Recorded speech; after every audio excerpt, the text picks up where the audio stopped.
Welcome to பீவரா channel. Subscribe பண்ணாதவங்க subscribe பண்ணிடுங்க. அந்த பெல் ஐக்கானையும் கிளிக் பண்ணிடுங்க. ஃபாலோ பண்ணாதவங்க ஃபாலோ பண்ணிக்கோங்க. இப்போ நம்ம அந்த வீடியோக்குள்ளே போகலாம். ராமர் வராரு.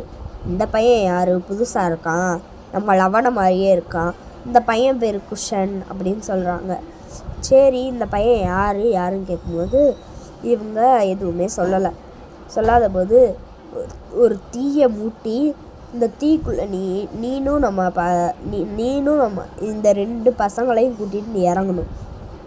லவனாக இருந்தால், எனக்கு பிறந்த பிள்ளையாக இருந்தால் இந்த பிள்ளை உசுரோட வரும், இல்லைன்னா அந்த பிள்ளை எரிஞ்சு போன கட்டையாக தான் வெளியே வரும் அப்படின்னு சொல்கிறாங்க.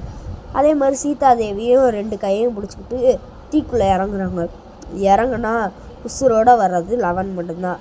எரிஞ்சு போன கட்டை மாதிரி வர்றான் குஷன். இதை பார்த்துட்டு விதியோட விளையாட்டு தான் இது அப்படின்னு அந்த பையனுக்கு உயிரை கொடுத்து, அந்த பையன் தான் நம்ம கருப்பசாமி.